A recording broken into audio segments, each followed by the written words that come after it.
Welcome back to the study of Daniel. This is a pretty exciting day because we've arrived at the last chapter. In this lesson, we're going to go through Daniel 12 verse by verse. Daniel 12 really focuses on the time called the Great Tribulation. So let's go ahead and get started in Daniel 12:1.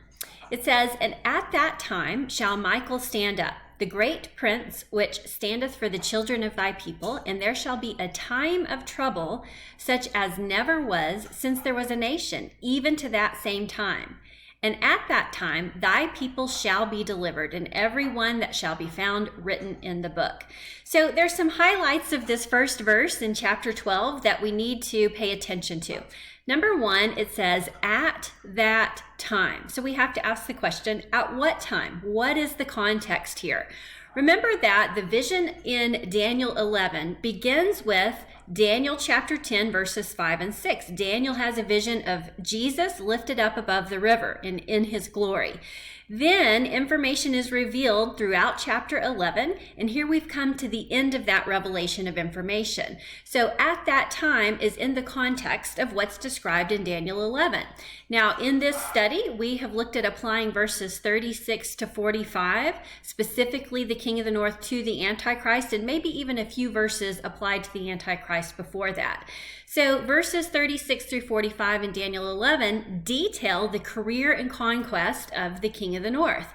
This is when he magnifies himself. And remember, we studied how the magnification of self is associated with the removal of the daily and the placement of the abomination of desolation.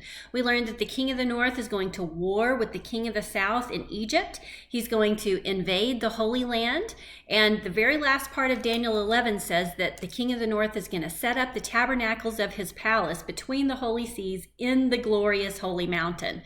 So at that time is in the context of the events described in Daniel 11. The second thing we need to notice here is that Michael will stand up. Daniel 10:21 describes Michael as the prince which stands for the nation of Israel. We can imagine him a heavenly advocate working behind the scenes in the nation of Israel. Understand also from Daniel 12:1 that a time of great trouble is described. This is a time of unmatched, unparalleled trouble and distress. So at the time, in the context of the events described in Daniel 11, Michael stands up and then commences the greatest time of trouble that has ever been on planet Earth. However, this verse says, "Thy people," Daniel's people, "Israel, shall be delivered." This is the time that Romans 11:26 talks about, saying, "All Israel shall be saved." The remnant of Israel who survive and escape the trouble at the midpoint of the 70th week, every single one of them will be delivered and saved. Now, to better understand the timing of these events, we can refer to a second witness testifying of these same things. The Apostle John wrote about Michael's actions in Revelation 12. This is found in verses 7 through 12 of Revelation 12. Notice we're comparing Daniel 12 to Revelation 12. There's definitely a correspondence there. It says, "And there was war in heaven. Michael and his angels fought against the dragon, and the dragon fought and his angels, and prevailed not, neither was their place found any more in heaven. And the great dragon was cast out, that old serpent called the devil and Satan, which deceiveth the whole world. He was cast out into the earth, and his angels were cast out with him. And I heard a loud voice in heaven saying, Now is come the salvation and strength and the kingdom of our God, and the power of his Christ. For the accuser of our brethren is cast down, which accused them before our God day and night. And they overcame him by the blood of the Lamb and by the word of their testimony. And they loved their lives not unto death. Therefore rejoice, ye heavens, and ye that dwell in them. Woe to the inhabitants of the earth and the sea, for the devil is come down unto you, having great wrath, because he knoweth that he hath but a short time." This is a very serious verse. I don't know if you can hear the commotion in the background, but my cats are going crazy on the couch. So sorry about all the noise in the background. I'm going to try and focus on the word here.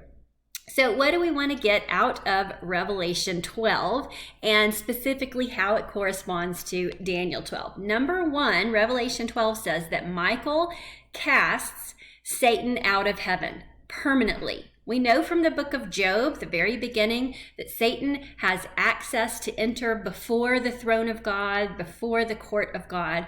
But Revelation 12 indicates that he is cast out permanently, and there's great rejoicing because the accuser has been thrown down. So Michael casts Satan out. This is the great red dragon, that old serpent, the devil, and Satan, the original serpent from the garden. He's cast out by Michael. The second thing we need to notice here in verse 12, woe to the inhabitants of the earth. So remember, in Daniel 12:1, we're told Michael will stand up. Then there will be a time of unmatched, unparalleled trouble, but the people of Israel will be delivered. That's the same message that we're getting from Revelation 12. Michael is standing up. In particular, he's casting Satan out of heaven to the earth, and therefore on the earth there will be woe, or a time of great, unmatched, unparalleled trouble. Also, please notice the devil has great wrath because he knows that he has but a short time. So remember, Michael cast Satan out, woe to the earth, and there is a short time that remains. We're going to see how this coordinates with the words of Jesus in the Olivet Discourse found in Matthew 24. Just as Daniel 12 and Revelation 12 coordinate, Jesus in his Olivet Discourse is talking about these same events. Matthew 24, verses 15 through 22 says, "When ye therefore shall see the abomination of desolation." So number one, Jesus is talking about the abomination of desolation. That, of course, is referring to the book of Daniel. Jesus validates Daniel's prophecy by saying, spoken of by Daniel the prophet, standing in the holy place, whoso readeth, let him understand. So Jesus refers to the abomination of desolation. And then in verse 21, he says, "For then shall be great tribulation, such as was not since the beginning of the world to this time, no, nor ever shall be." So Jesus associates the abomination with this time of unmatched trouble. Remember, Daniel 12:1 is talking about a time of unparalleled trouble since ever there was a nation. And Revelation 12 says, woe to the inhabitants of the earth because the devil has been cast down. So when Michael stands up, casts Satan to the earth, there's going to be woe on the earth. And when the devil is cast to the earth, the abomination of desolation occurs. And from that moment forward, the Great Tribulation, or the greatest time of distress, heartache, destruction, war, is going to come upon the whole earth, but focused on Israel and Jerusalem. Now, how can we understand the timing of these events? A group called the preterists postulate that Daniel and parts of Revelation have already been fulfilled in 70 AD at the destruction of the Second Temple. Now, in this study, we ourselves have examined First Maccabees to explore why so many commentators believe that Antiochus Epiphanes was the fulfillment. He was the one that perpetrated the abomination of desolation. So we must ask the question, can Jesus' words here about the abomination of desolation apply to Antiochus Epiphanes? Again, according to First Maccabees, Antiochus Epiphanes stopped the sacrifices in the Second Temple and placed the abomination of desolation in the temple. However, Antiochus Epiphanes reigned about 165 BC. BC means before Christ, so 165 years before Christ. Jesus is speaking of an event after his time. He says, when you see the abomination of desolation. So he is not referring to an event that has already occurred in the past. He takes the abomination of desolation and places it in his future. So then we can ask the question, is Jesus speaking of events to come during the destruction of the Second Temple in 70 AD? Now, we've learned that the abomination of desolation coordinates with the magnification of self and the stopping of the sacrifices in the temple. Daniel 8:11, 11:31, 12:11, all refer to this event and associate the abomination of desolation with the removal of the sacrifices. So could Jesus be speaking of events that will be fulfilled after his time in 70 AD? Now, as we've seen, Revelation 12 and Daniel 12 are parallel and consistent. But it's important to understand that John wrote the book of Revelation on the island of Patmos around 90 AD. 90 AD came after 70 AD. And remember in Revelation 1:19, Jesus tells John to write the things that he has seen, the things which are, and the things which shall be hereafter. So John is prophesying about future events. So we must conclude that Daniel 12 and Revelation 12, which are consistent in speaking about the same thing, also consistent with the Olivet Discourse in Matthew 24, apply to a future time. Antiochus Epiphanes was a shadow fulfillment, but again, Jesus places those events in his future, and John is prophesying about the future after 70 AD, specifically after 90 AD. So we can conclude that Daniel 12 and Revelation 12 do apply to a future time. In coordination with Daniel 12:1, which says, "At that time thy people will be delivered," Revelation 12 also speaks of the deliverance of Israel. So in Revelation 12, we have Michael casting out Satan. "Woe to the earth, the devil has come down to you, but your people will be delivered," right? And in Daniel 12, Michael stands up, "Time of trouble such as has never been, but thy people Israel will be delivered." Let's see what Revelation 12 has to say about the deliverance of Israel. Revelation 12:6 says, "And the woman fled into the wilderness." Now the woman here is Israel. At the first part of Revelation 12, there's a vision of a woman with a crown of 12 stars, the moon at her feet, the sun. That is interpreted in Genesis 37. Joseph has a dream, and Jacob interprets the dream to represent his family, the Jacob and the 12 patriarchs, right? So in Revelation 12, the woman is referring to Israel. The woman fled into the wilderness, where she hath a place prepared of God, that they should feed her there 1,260 days. So the woman is going to flee. Israel is going to flee Jerusalem. This is the second Exodus, right? It's kind of a reverse Exodus. The first Exodus, God takes Israel out of Egypt into the wilderness and cares for them in the wilderness. During the last time, Israel is going to flee Jerusalem into the wilderness, and she will have a place prepared of her by God in the wilderness, and she will be fed 1,260 days, or 1,260 days.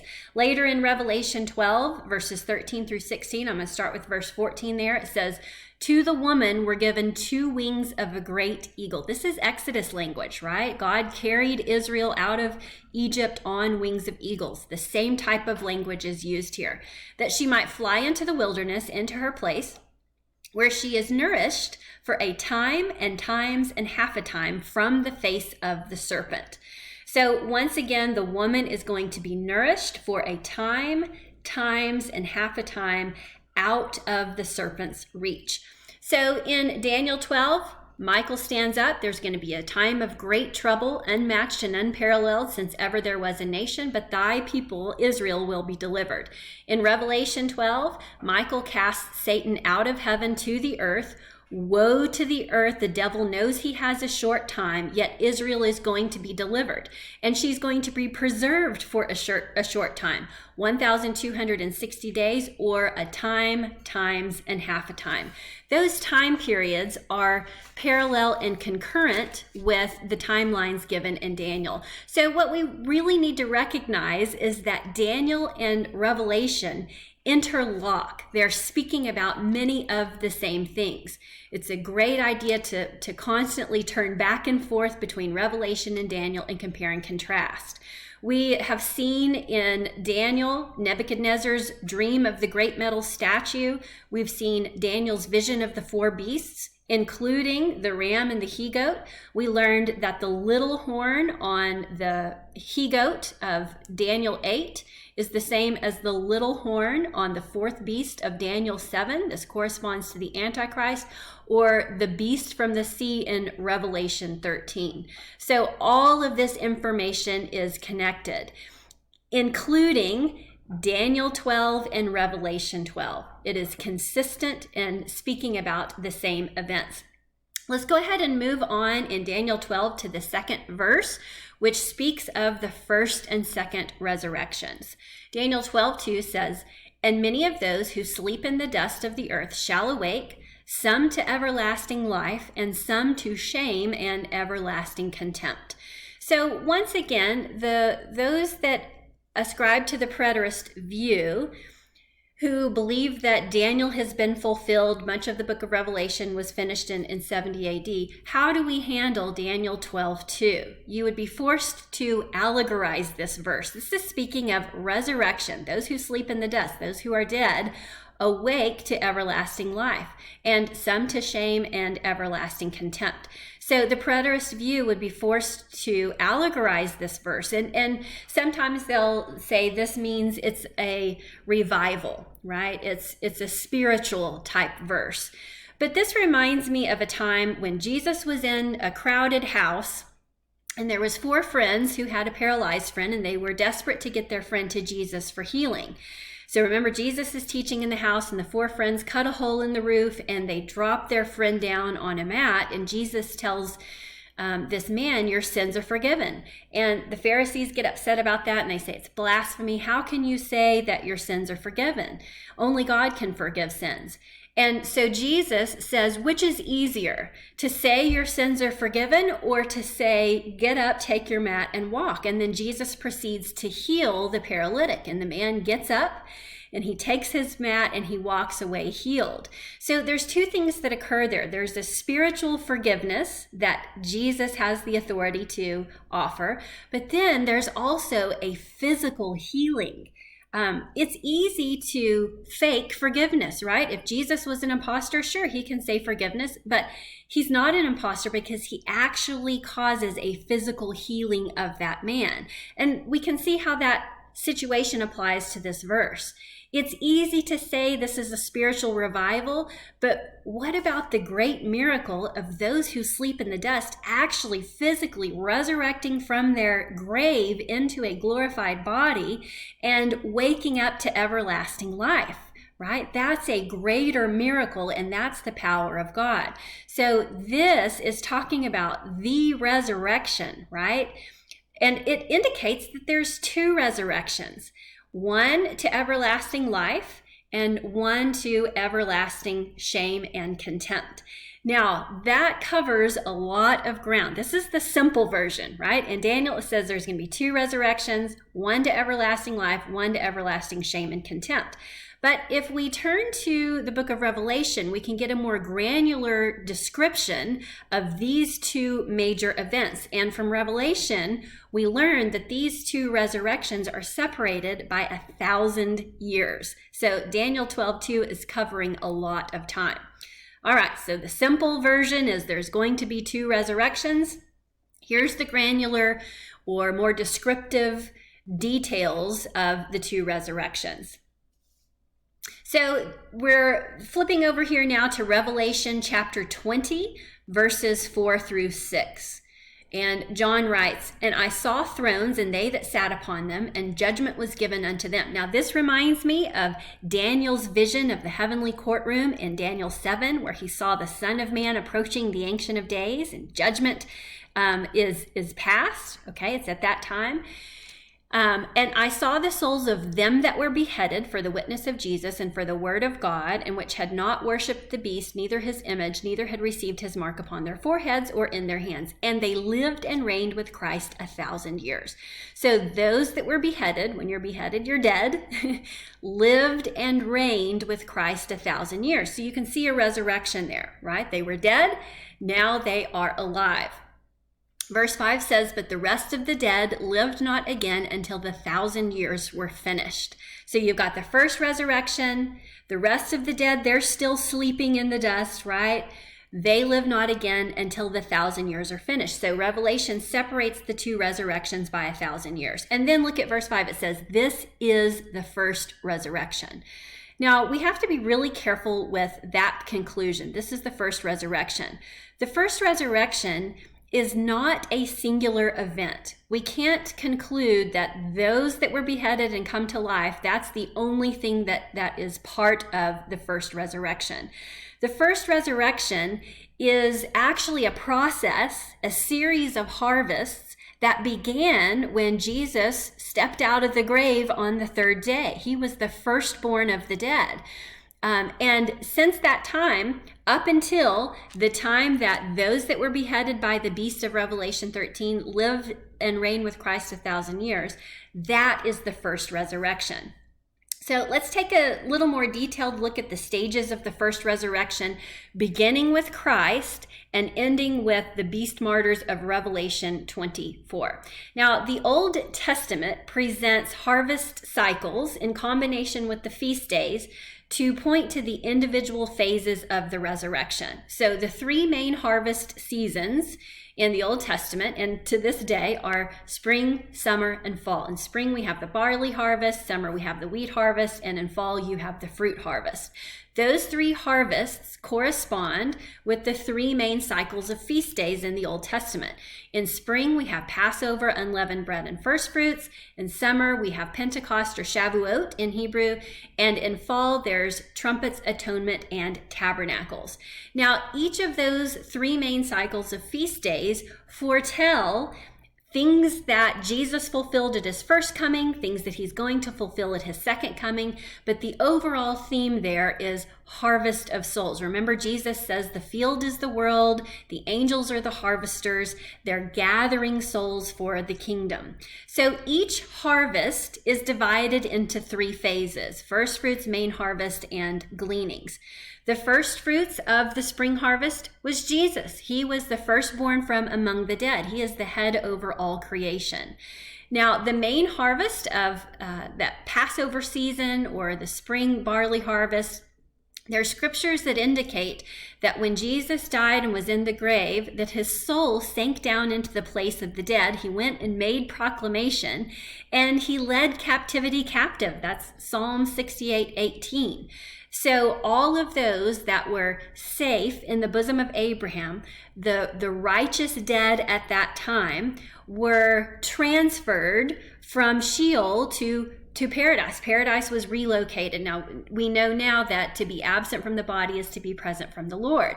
And remember, when Jesus resurrected from the dead, there was earthquakes and many came out of their graves and walked around Jerusalem. So all of that coordinates with the spring harvest. Now, for the summer harvest, the 120 disciples who had the flames, the tongues of fire on their heads and spoke as they were filled with the Spirit, they are the first fruits of Pentecost. The main harvest of Pentecost, what we're looking forward to, is the rapture of the church. So at the rapture of the church, Jesus will bring all of those who slept in faith in him. He will bring them with him, their spirits, and they will receive their glorified bodies, right? They'll be united with their bodies. They will be resurrected from the dead. Those who are living will be changed in an instant, in a twinkling of an eye, and be caught up together with them in the clouds. That's the main harvest of the Pentecost season. Then we could see the gleanings of that harvest as the tribulation martyrs, those that are left behind after the rapture but come to faith during the first part of the tribulation, and they're described in several places in Revelation. Then finally, the fall or the fruit harvest, corresponding with trumpets, atonement, and tabernacles. The first fruits of that harvest are the 144,000. They're on earth in Revelation 7. They're in heaven in Revelation 14. The main harvest there is the remnant or overcomers, those who are standing on the sea of glass in Revelation 15. And then finally, the beast martyrs, those that were beheaded by the beast in the second half of the tribulation, who came to life and reigned with Christ 1,000 years. They're the final group that is harvested, completing the first resurrection. Now, I know that's a lot of information, so I encourage you to go to the playlist on my channel, go through the feast days lessons, go through the tabernacle lessons. All of that leads up to this information. So the point is, the first resurrection is a series of events. It is not a singular event. It began with Jesus and it ends with resurrection of those who were beheaded by the beast. In Revelation 24 and 25, this is the first resurrection. So if that's the first resurrection, then what's the second resurrection? So more detail comes in Revelation 20, verses 11 through 14. It says, "And I saw a great white throne, and him that sat on it, from whose face the earth and heaven fled away, and there was no place for them." Verse 12, "And I saw the dead, small and great, stand before God." Remember in the previous passage, it said the rest of the dead slept and they didn't come to life until the 1,000 years were finished. Well, here they are now coming to life. The dead, small and great, are now standing before God. This is after the 1,000-year reign of Christ, the millennial reign on the earth. Verse 13, "The sea gave up the dead which were in it. Death and hell delivered up the dead which were in them." So this is a resurrection. They face the great white throne judgment. So this is at the end of the millennium. This is the resurrection of all of the wicked dead since the beginning in the Garden of Eden, and also those who may have died during the millennium. They are resurrected and they face the great white throne judgment. At the great white throne, because it is a resurrection unto everlasting contempt and shame, as Daniel 12:2 describes it, people will be judged by their works. Those who have not chosen the remedy of Christ's atoning blood to cover their sins will be judged by their works. And there will be few that are saved, that are written in the Lamb's Book of Life. Again, those who may have died during the millennium, resurrected and saved. But verse 14 says, this is the second death. You've probably heard the phrase, born twice, die once, born once, die twice. This is the second death. Resurrected unto everlasting shame and contempt, as Daniel 12:2 says it. So Daniel 12:2 is a loaded verse. It says there's two resurrections, but the book of Revelation gives us a lot more detail and understanding about what those two resurrections are. Proceeding a little further in Daniel 12, we read in verses 3 and 4, "And they that shall be wise shall shine as the brightness of the firmament, and they that turn many to righteousness as the stars forever and ever." That harkens back to Daniel 11, the verses before we read a lot about the King of the North. So again, those verses can apply to a future time. Verse 4, "But thou, O Daniel, shut up the words and seal the book, even to the time of the end. Many shall run to and fro, and knowledge shall be increased." So perhaps this is why Daniel is such a challenging study. It says, seal up the book even to the time of the end. Now, this phrase, running to and fro, many have understood this to mean this is international travel. We can fly to the other side of the world. We can increase our knowledge that way, which is definitely a possibility for our modern times. But in the context of Scripture, Amos 8 verses 11 and 12 uses this phrase, running to and fro, as seeking the word of the Lord. They're unsuccessful there in Amos 8. They seek the word of the Lord but can't find it. So if you think about what we're doing here as we're studying Daniel, we are running to and fro. We're going from Daniel to Revelation, Daniel, Matthew 24. We're running to and fro, seeking the word of the Lord, attempting to understand, and our knowledge is being increased. So that's another possible interpretation of that verse. Now, recall that the revelation given to Daniel by Gabriel in chapter 11 began in Daniel 10 verses 5 and 6, as if that was the first bookend, this vision of Jesus in Daniel 10 verses 5 and 6. Now we're going to arrive at the other bookend, framing this revelation of Daniel 11.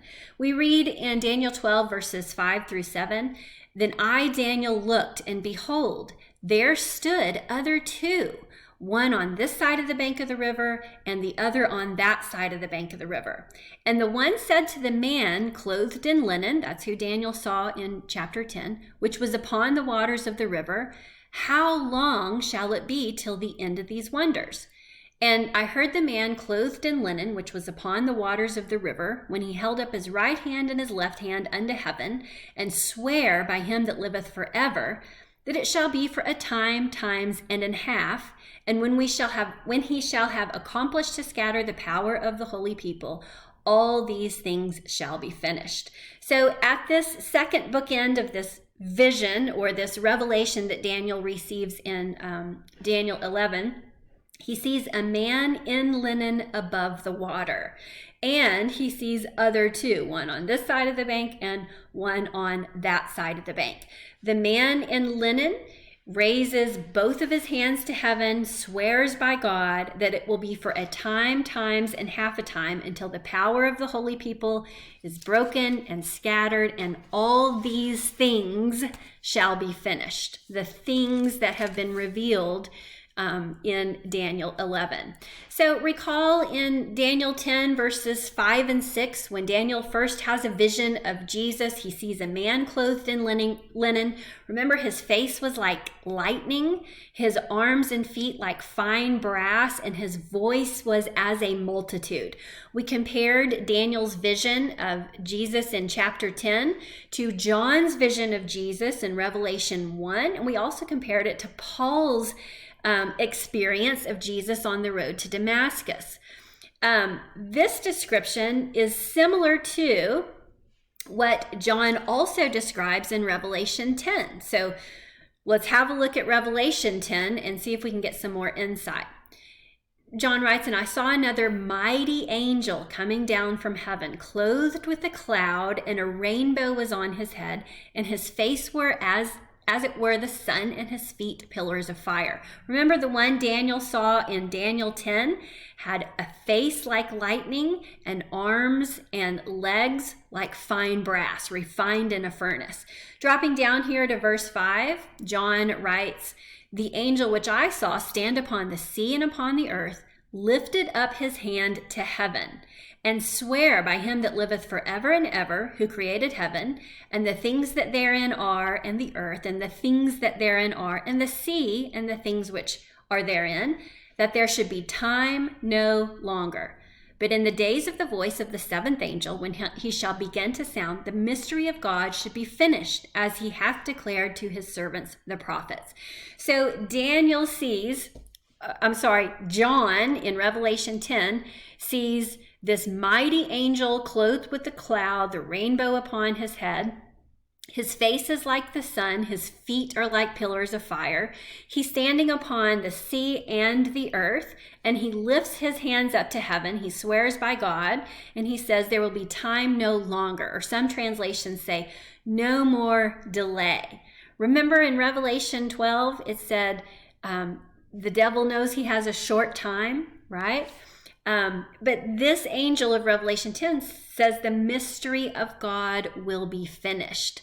So in Daniel 12, the one in linen above the river raises both hands to heaven, swears by God that it's going to be for a time, times, and half a time.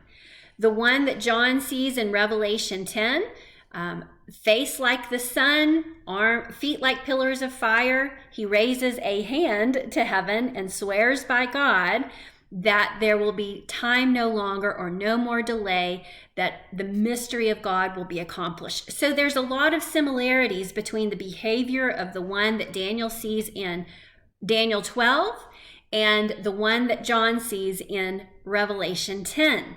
It's talking about the same thing, right? And specifically, the one in linen above the river in Daniel 12 says it will be for a time, times, and half a time.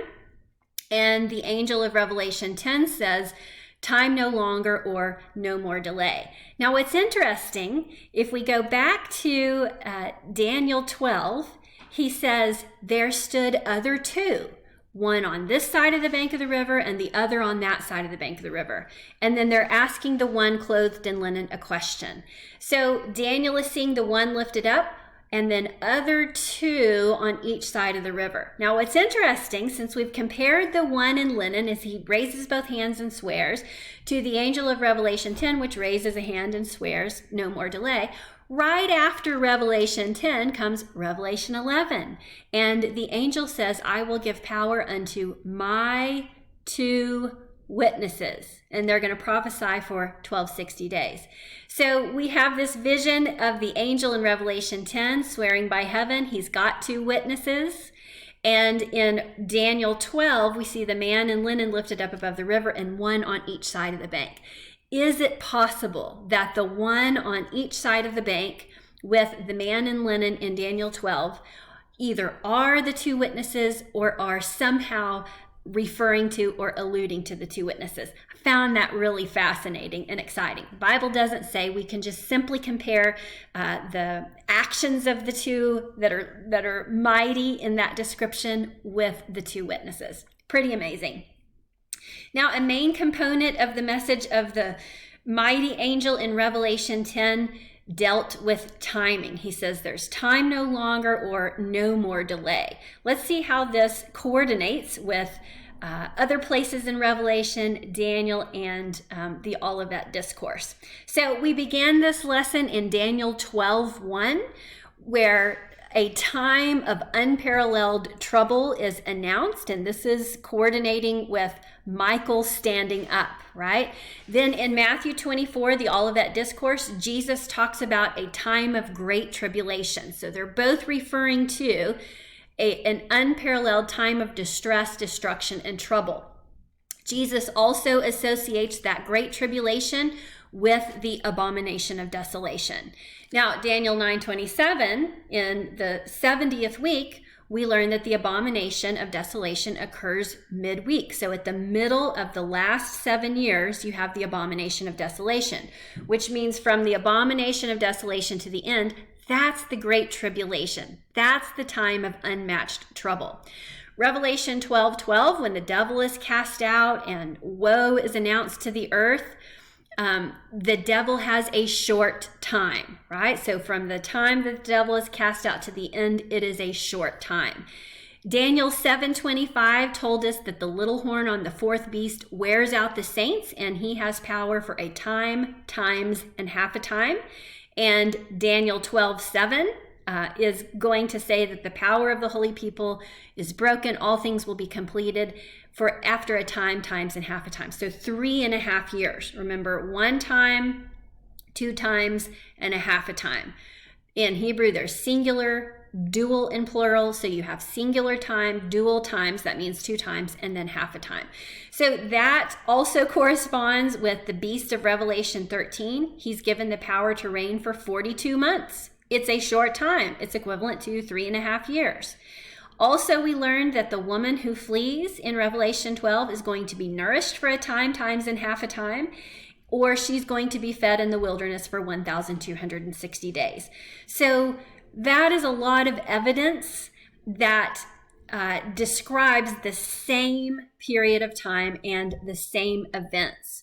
In order that we understand that those are literal time periods, we're given in terms of a lot of different units.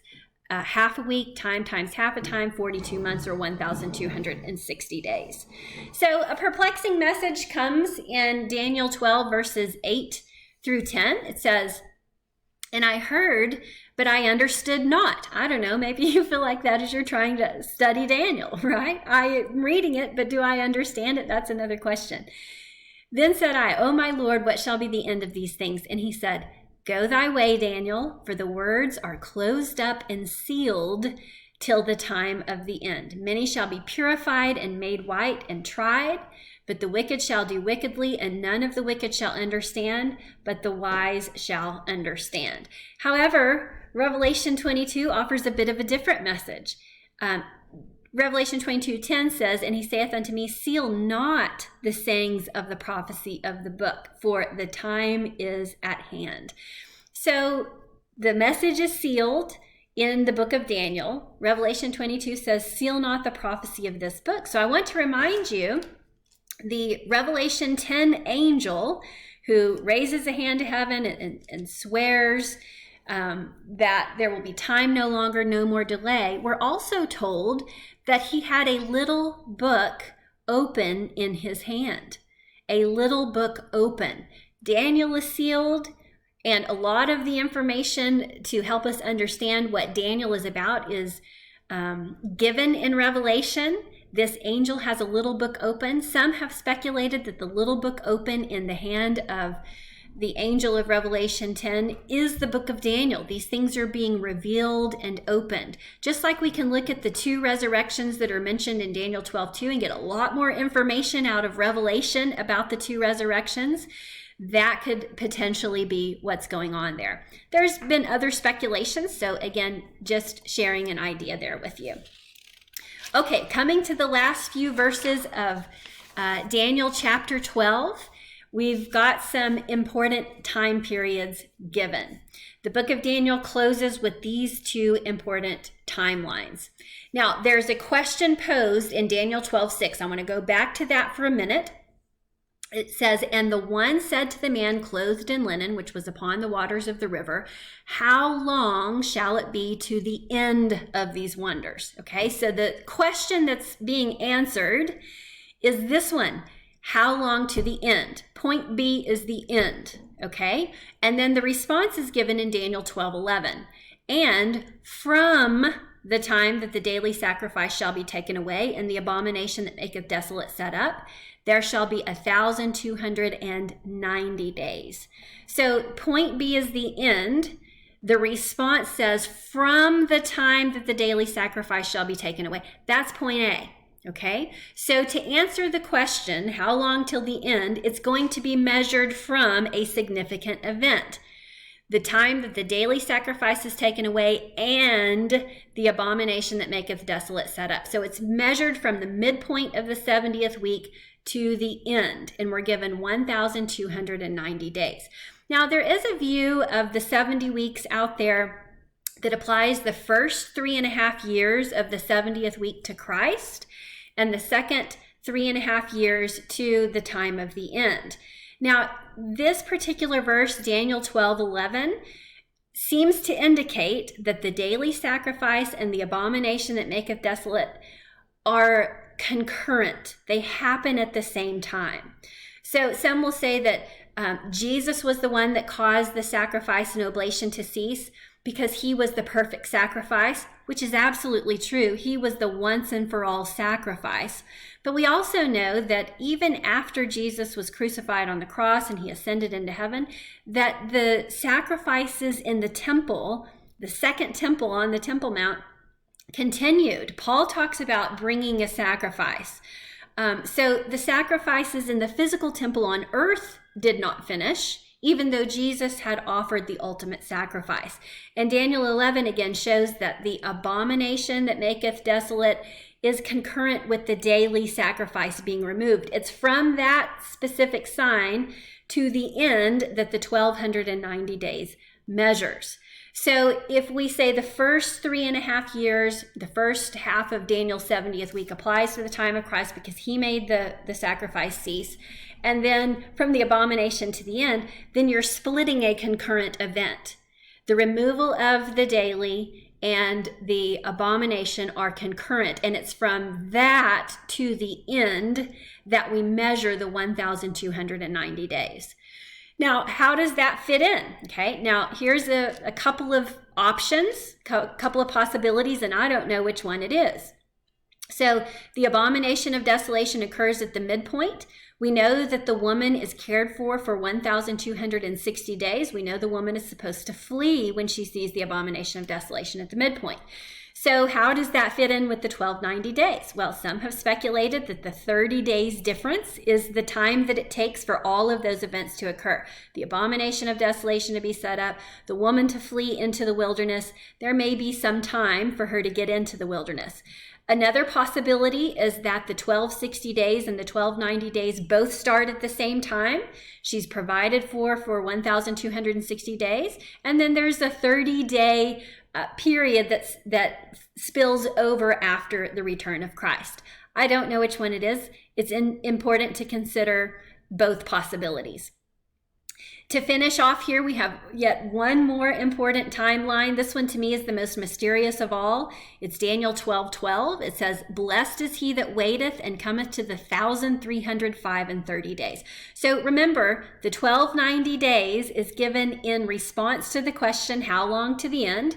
The 1290 days measures from the removal of the daily and the abomination of desolation to the end of these wonders. And then the 1335 days is spoken of directly after the 1290 days. Blessed is he that waiteth and cometh to the 1,305 days. Does that begin concurrently with the 1290 days, or is the 1335 days distinct from the 70th week? I've seen it described both ways. So let's look at all of the timelines that we've talked about in the book of Daniel. And here is a diagram that I found useful on the internet. The citation is down here at the bottom. It's really long, but again, I wanted to give credit to that. Here is one possible view. Okay, what we've learned is that there is a 70th week, a 7-year period before the return of Christ. It commences, Daniel 9:27, with the confirmation of a covenant, and it lasts 7 years, and at the end of that, all these things will be accomplished, all of those things that are described at the beginning of the 70-week prophecy. In the middle of that 7-year period, we have the abomination that causes desolation. The Antichrist stops the daily sacrifices. Remember, the magnification of self, the removal of the daily, the abomination of desolation are all associated with each other. Daniel 8:11, Daniel 11:31, and Daniel 12:11. There's a lot of 11s in there. It's easy to associate those verses together. Paul talks about that moment as the man of sin, the son of perdition, going into the temple, presenting himself as God, believing himself to be God. Revelation 12:12 says this is the time that Michael casts Satan out to the earth. Right? So that midpoint is a major sign. And Paul seems to indicate that the Antichrist isn't fully revealed until that defining moment. Now, as we've seen in this study, after Satan is cast out, after Michael stands up, there's a short time, right? There is a time of distress that's unmatched. Daniel 12:1 says that this is going to be a time of unmatched, unparalleled trouble. Jesus calls this the Great Tribulation. Revelation 12 says the devil knows he has a short time. Remember, the Revelation 10 angel says no more delay. There is a short time. That's the second half of Daniel's 70th week. It's called a time, times, and half a time. It's called 1,260 days. That's the time that the little horn of Daniel's fourth beast is given to reign. It's called 42 months in Revelation 13. The beast is given 42 months to reign. And then on top of all of that, we've got these other two time periods, the 1290 days measured from the abomination of desolation and the removal of the daily to the end. And again, the 1260 days may start initially at the same point, or there may be a 30-day delay and they end at the same point. And the 1335 days, blessed is he that waiteth and cometh to the 1,305 days.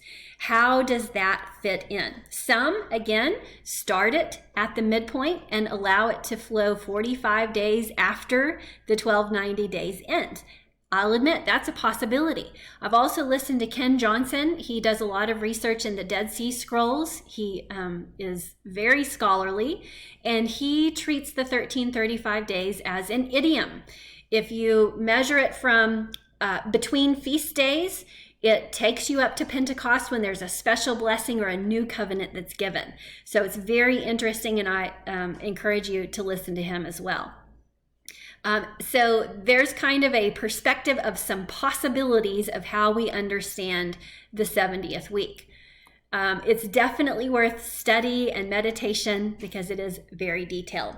So the very last scripture in Daniel 12 in the book of Daniel is Daniel 12:13. It says, "But go thy way till the end be, for thou shalt rest and stand in thy lot at the end of days." So go thy way, Daniel, until the end be. You're going to rest, but you will stand in your lot at the end of days. So one thing that we have to recognize as we study eschatology is that the last days began in the first century, right? At Pentecost, Peter stands up and says, "It is the last days." John writes in one of his epistles, "Little children, this is the last hour. The spirit of Antichrist is already here." Since we have seen the mega sign of Israel being scattered to the ends of the earth and regathered into the land, becoming a nation in 1948, we know that we are in the last of the last days, right? So what do we do? Well, when Jesus' disciples asked him, "When are all these things going to happen?" And Jesus responds to them, "It's not for you to know the times and the seasons, but go and be my witnesses in Jerusalem, in Judea, and to the ends of the earth." We have to have the same attitude. We are watching. Christ told us to watch and pray and be ready. He instructs the churches of Revelation 2 and 3 to watch and be ready so that these things don't come upon us like a thief. But as we are watching, studying, and praying, we need to be witnesses in all the earth. Spreading the gospel should be our primary concern. As we watch and keep the return of Christ in mind, it also purifies our life and helps us to prioritize our lives well. Remember, we began this study with Daniel exiled in Babylon in his program, his educational program that Nebuchadnezzar put him in. He was studying. We know that he was studying Jeremiah and the scriptures from what we read in Daniel chapter 9. And he was living a righteous life in enemy territory. He was waiting, watching, and longing for the things of God. And that's what we are to do as well, to be witnesses and obey that great commission. So if you have understood these things, if you have believed these things, then that's what spreading the gospel is all about. Christianity is not a program to be followed, although there are things that we do in obedience to Christ, but Christianity is a truth to be believed. When you understand that Jesus came from heaven, he left heaven, he came to earth as a man, he died on the cross for our sins, he was buried in the grave, but he resurrected on the third day, he ascended into heaven, and he's returning. When you have an understanding of that and you believe it, then you can be part of his family. You can be part of those that are saved.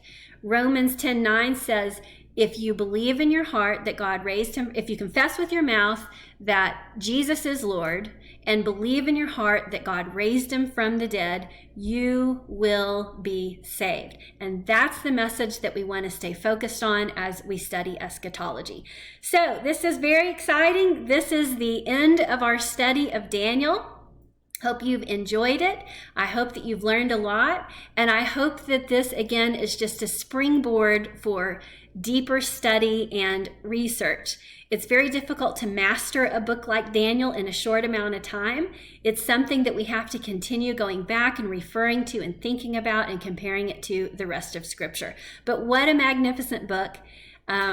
How exciting to see the rock not cut out with human hands that is coming, that will grow into a great mountain and fill the earth. How exciting to see Jesus in the book of Daniel. So thanks for joining us on this study of Daniel, and hope you have a great day.